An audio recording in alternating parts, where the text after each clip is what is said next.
What's up, everyone? I'm Jasmine Harper, Ugh.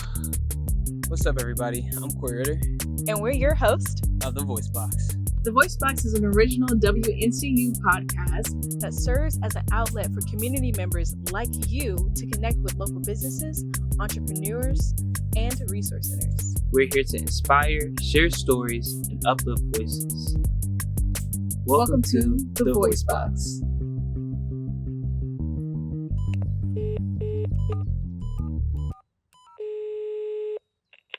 Hello, everyone. Welcome back to episode 6 of the VoiceBox. I'm Jasmine Harper, and I am here with Michael Bell from Hunky Dory. Awesome. Well, thank you for coming on to the show. Yeah. So, first question is, Hunky Dory is not just a record store. It's a hangout spot, a bar, and a vinyl sanctuary. Take us through the journey of Hunky Dory, and what was the vision like whenever you first opened it, and how has that vision evolved? Well, when we first opened, we were mostly a smoke shop, and we had a few records, and we had vintage clothes, and we had disc golf, and that was 15 years ago. I've always been interested in records, and I have a modest collection at home, so I didn't really realize, I didn't plan on it being, as big as it's gotten as far as the records go, but. Yeah. I'm certainly pleased with the way it has gone. Yeah, and I see that, you all have like a whole bunch of collections in here. I think that is like definitely awesome. How did you get into like wanting to open a record shop though? Well, when I was a journalist in Alabama, I lost my job because I basically told my editor what I thought of him, and I got fired. Mm-hmm. And ultimately, that was one of the best decisions that I've ever, made. Usually, I started when I was in Alabama. I started working at a local record store there, and it was a dual record store / smoke shop. Right. And it was successful, and it was fun to work at it and talking to people, and you meet so many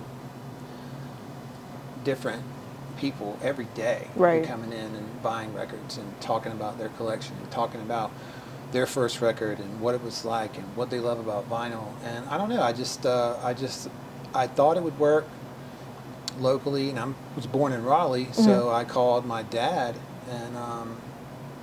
and he believed in me, and he loaned me some money, and I paid him back in 13 months. Awesome. Well, that's amazing to see that to know that you had that support to do what you wanted to do, and then just take that risk. Yeah. I definitely admired that story. Hunky Dory has a distinct feel. As coming in here, I just kind of really felt gravitated toward everything and just the pieces in here. Talk about what sets Hunky Dory apart from other record shops in the Triangle area, and how did you design the in-store vibe that combines the vinyls to the beer crafting and then the customer's experience? Well, I don't follow any of the other record stores on social media or anything. I kind of want to do my own thing, but that's not an insult to them. I just want to do my own thing. Yeah. But I send people, if they can't find what they're looking for here, I'll happily send them elsewhere, or we can try to order it for them. So there's plenty of love to go around. I don't look at any of the record stores in our community as a competition. Right. So, I do things a little bit differently, and I have kind of I guess I've kind of morphed into a vibe, a hangout spot, a place where people come and just flat out just hang out, and they feel comfortable here, and so that's kind of what I've hoped to create. Is just a community space. We have people all the time asking, can we have our event downstairs, and can we do this, and can we do that? Can we have pictures? Can we have our pictures taken? And we had someone do their nuptials downstairs in the basement, and it's been, to create that that's something to be proud of. Yeah. So it's definitely more than just a record store. It's a complete vibe. Right, exactly. Definitely where the community can just come and, like you said, they're comfortable here. And speaking of community, I am curious to know, like, how does your shop play a role in Durham's music scene and the local scene? Well, we try to have live music if we can. Our space isn't so big, but we try to have live music. So we've had a bunch of shows downstairs. We're often a place where people come in and drop off flyers, and they drop off. A lot of people will send us their vinyl copies that they produced at their own. And we have a little local section that we put local bands, and I guess that would be the extent of some of the parts of what we can do, what we have done for the community is just letting them a lot of the work a lot of the art on the wall as local communities. Awesome. So we try to give back, and we try to help, let people know. There's a lot of talent out there in all our shops, and sometimes people just need a little crack to bust through, and I'm happy to do that for them. Right, because definitely the scene is ever growing. I mean, and I think that your shop here, just opening up that space, and just to say, hey, my record was like first shown, or like somebody bought my first record at Hunky Dory is just interesting. Well, side question, I want to get into, how did the name Hunky Dory, like, how did you get the name Hunky Dory? Well, it was between that and Cross-Eyed Strangers, which is a kind of it's a nod to Wilco in one of my favorite records, Yankee Hotel Foxtrot. But we ultimately went with Hunky Dory because David Bowie is was a freaking badass, and that album Hunky Dory is my favorite by far.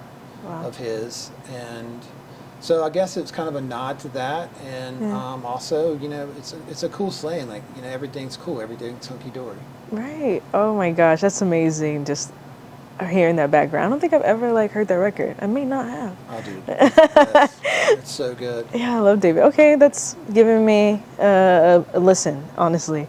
I am curious to know about the process of how you're able to source and value vinyls. I know that you buy them when people come in and they try to sell it. How's that process, and how do you decide which collection of vinyls to buy and to walk away from?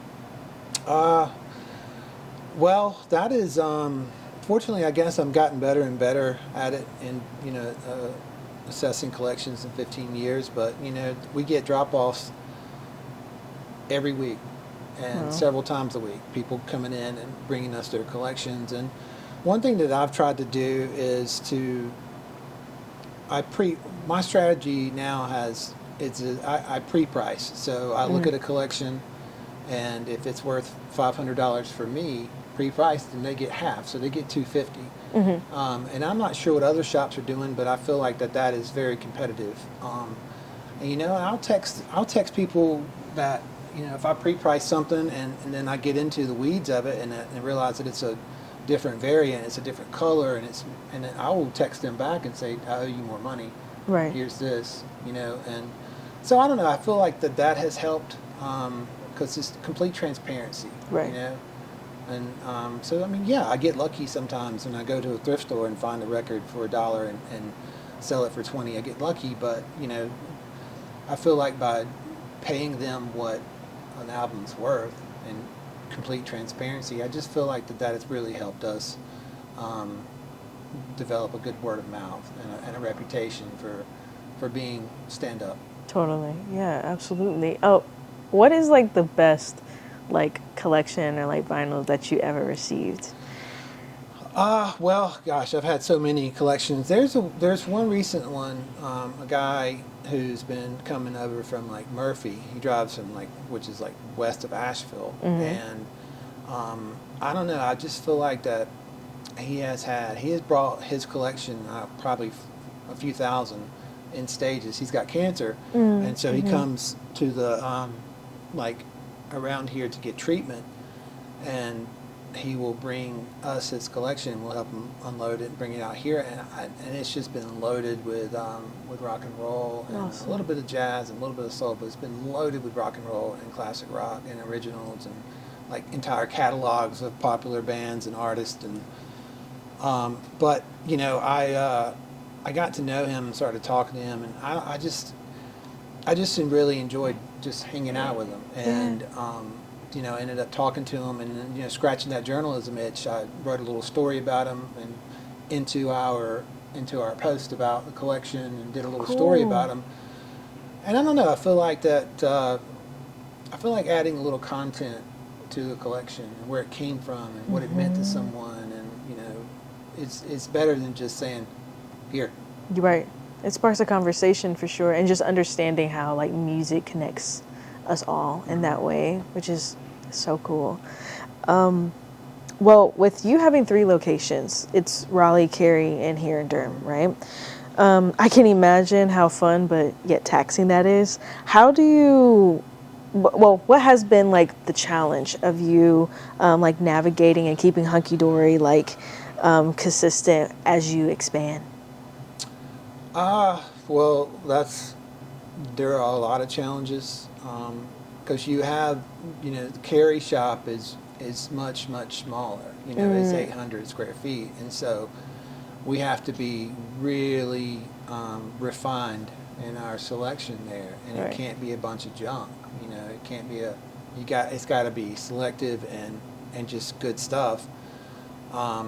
So you know, being able to pack a lot in a small space and being able to find the right furniture and the right vibe, and you know, it does have its challenges, but we've ended up being successful at it, and it's always constantly evolving. Like today, I went to Habitat for Humanity, and I found this sweet mid-century chair, and I don't know where the heck I'm going to put it, Yes. but I might move something around and make it fit. But you know, it's constantly evolving. You're always constantly adding something, taking away something, Right. and you know, I believe that to continue to be successful, you can never be complacent. You just have to keep at it, keep buying collections, and keep buying things that's going to further, you know, I guess enhance your vibe. Yeah, absolutely. I mean, that's the growth of like your business here, honestly. I do want to ask, like, when people come in here, what genre of music are they mostly like looking for, gravitated towards? I mean, I know that you have so much in here, but I want to know, like, what do you mainly get asked about? I'd say the growth, it's challenging for me because I can never find used copies of you know, where I can rarely find used originals of like you know, early hip hop, and but that's always a challenge, and metal and punk, and finding those things that, because people just aren't really giving those up. Right. Yeah. And rightfully so. Right. Exactly. And so we have to stay on top of what's being reissued, and this Dr. Dre Chronic's coming out, or Outkast's 25th, is that right, 25th or 15th anniversary is coming out of this record, and you know, you want to be on top of what people want, and the challenge is, you know, a lot of those reissues, they cost a lot. You know, we'll buy it for $20 and sell it for $24. Right. You know, it's very small. And then when someone pays for it with a credit card, that's another dollar off of it. And so all of a sudden, you know, that $20 purchase is only yielding you $3. So that's a challenge, but people want that. They want to have Kendrick, and they want to have, you know, Childish Gambino and the stuff, and the, you know, the popular music like that. And it's our job to get it.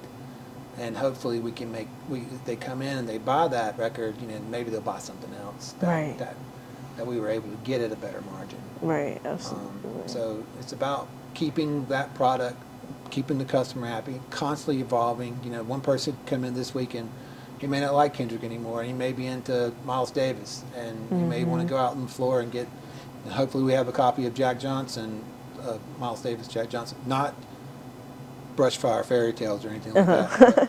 But you know, the actual record, Bitches Brew, or maybe he's in the cold chain, or whatever. We want to constant. I mean, 1 week is different for every person. Right. They might like this more 1 week or that more 1 week, and it's constantly about having. When you get out on the floor, I just checked this section last week, and there wasn't a King Gizzard record in it, and now there is.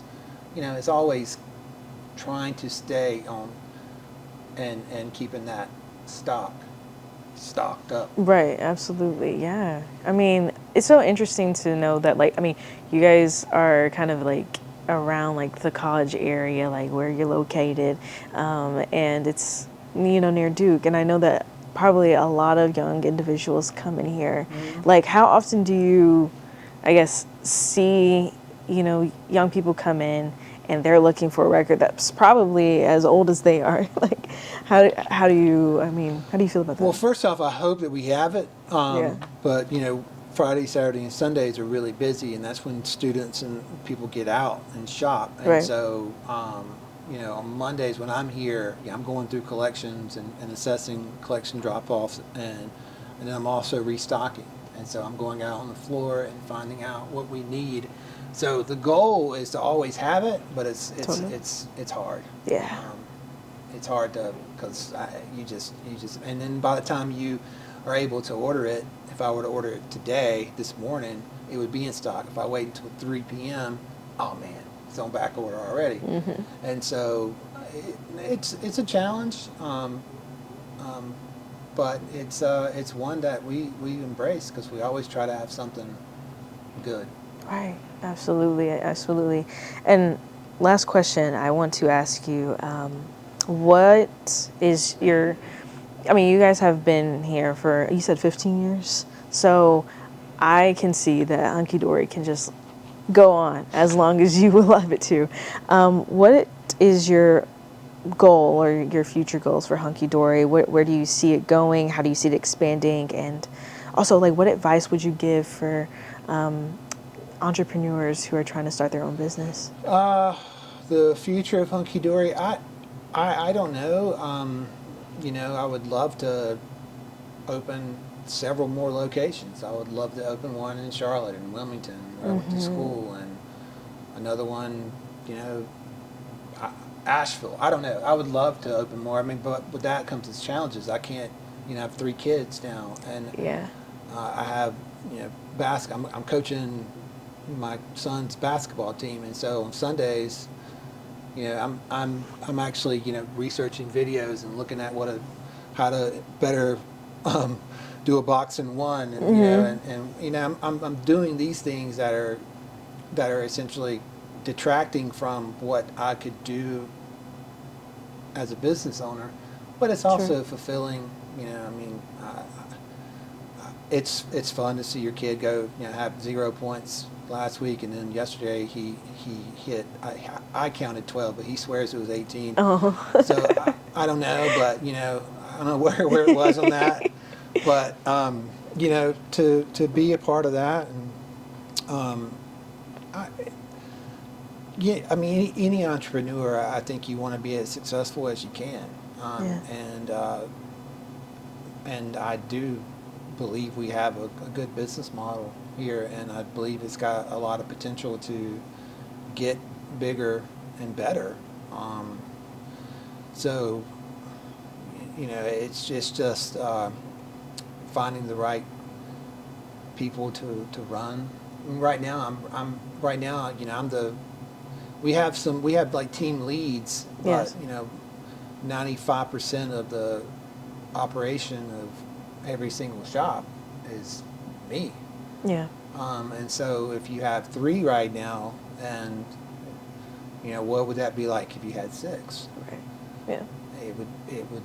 It would have its challenges. And then if right now everything's pretty, everything right now, and I didn't set it up like this, it just happened, but everything right now is like 22 minutes. Every place, it's like 22 minutes from my house. Oh, wow. So Interesting. that was not planning. That's just the way it happened. Yeah. And so if you take one and you're like, oh man, something's happening in Wilmington today, you got 2 hours. Right. Yeah, absolutely. And so logistics, that's a challenge. Right. So if you want to get bigger and better, you might have to relinquish some of your responsibilities to someone else. And then you come into the trust factor. And do I trust? And, that's hard. Right. You have, every week, there's always something that comes up somewhere. Yeah. At one shop or the other, or at home. And so it's always something coming up. Yeah. And when you add more shops to it, that's just going to be that much more. Yeah. So I would love to expand and grow, and because I love what I do. Yeah. But it definitely, the bigger you get, the more obstacles you have to overcome. Yeah. And so right now I'm in a good place, but I'm always looking for the next opportunity. For sure. So and I don't know. One day do you sell, and do you certainly think about these things, and Right. and you sell, and maybe I would want to go back into writing. Maybe I would want to. I don't want to be a basketball coach, but but maybe there's something else that I might want to do. Yes. That could afford me time to be more at home, and I don't know, and that's a good thing that I'm able to consider that. What do I want to get bigger? Because I feel like that I have busted my butt for 15 solid years. Absolutely. To build up something that has been really well embraced. And so certainly you would want to get that into as many hands as you can, but it certainly comes with challenges. Yeah. Second part was what advice? Yep. This is loaded. I'm just going to go off the top of my head a few things. It's okay. Believe in what you do.